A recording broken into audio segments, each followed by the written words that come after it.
years they forgot about Him. Have you been in the middle of this waiting room of God? You see, that's where faith comes in.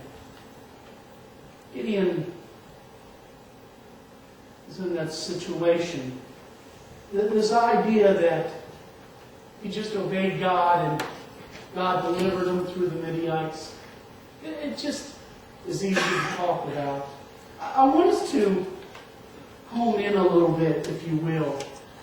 Tune in to be able to understand all the bits and the pieces of this chapter of Gideon's life. And maybe it'll help you when you're in the middle of that situation. Not the before, not the after. Because we're cool during those times. It's in the midst of it that gets tough.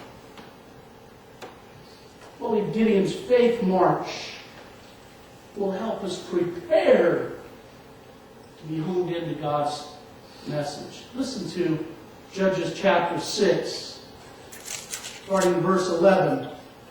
I want to show you 3 lessons of faith. Judges chapter 6, verse 11. Now the angel of the Lord came and he sat under the terebinth tree, which was in Orpah, which belonged to Joash the Abiezrite, while his son Gideon threshed wheat in the winepress in order to hide it from the Midianites. And the angel of the Lord appeared to him and said, "The Lord is with you, you mighty man of valor." Gideon said to him, "O my Lord, if the Lord is with us, why then has all this happened to us?" I know we've never questioned God either. "And where are all His miracles, which our fathers told us about, saying, Did not the Lord bring us out of Egypt? But now the Lord has forsaken us, and He's delivered us into the hands of the Midianites." Then the Lord turned to him and He said, "Go in this might of yours, and you shall save Israel from the hand of the Midianites. Have I not sent you?" So he said to him, "O my Lord, how can I save Israel? Indeed, my clan is the weakest in Manasseh, and I'm the least in my father's house." And the Lord said to him, "Surely I will be with you, and you shall defeat the Midianites as one man." I identify with this guy. I understand where Gideon is. Gideon is standing there. He's not exactly in boot training, boot camp, basic military training for the airborne rangers. He's a farm boy. He's threshing wheat to hide it from the enemies.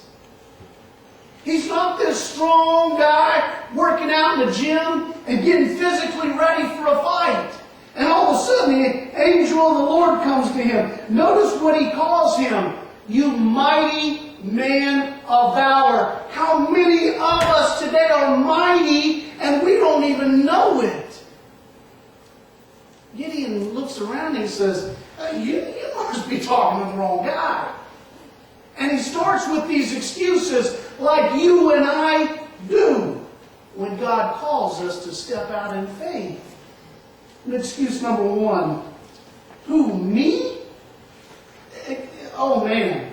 If God is really with us, why are all these things happening? Don't you understand? Aren't you paying attention? Where's that miracle-working God that I've always been told about? And then the angel replies in verse 14, and he says, "Go in this might, God's, and in yours." And then he says, "Have I not sent you?" And then we see in verse 15 and 16, Gideon starts with that excuse that David Hill has done too many times. "Who, me? Don't you understand? I'm not anybody important.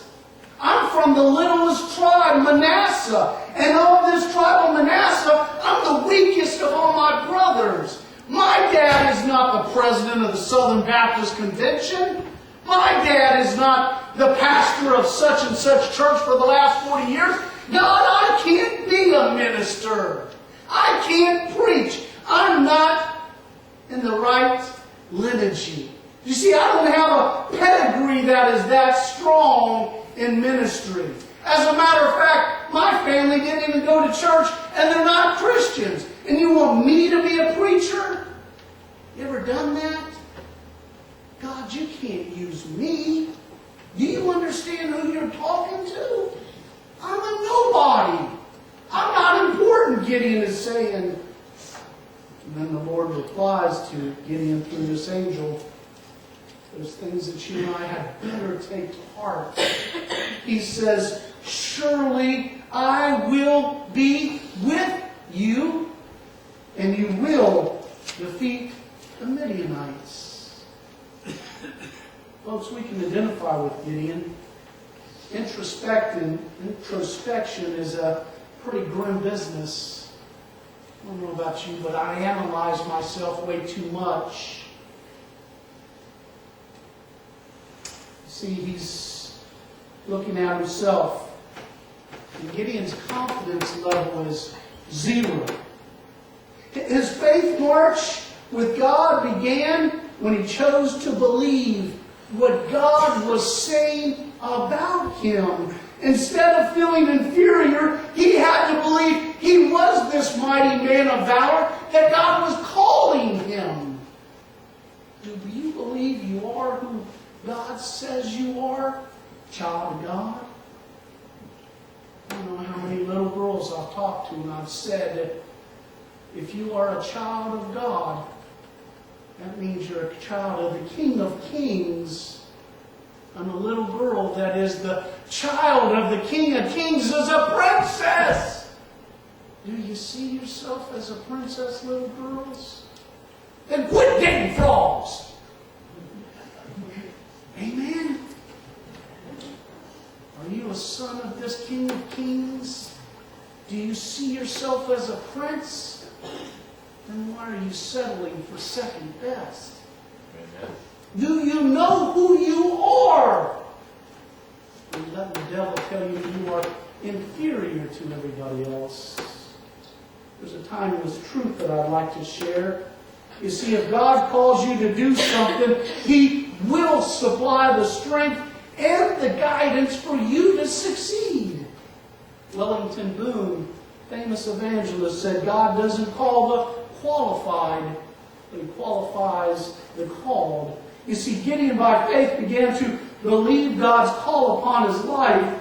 And being obedient, he called together this army to defeat these Midianites. But God's next set of instructions were to those who are tuned out, tuned into their own ability, tuned into a frequency of self, not into a frequency of faith.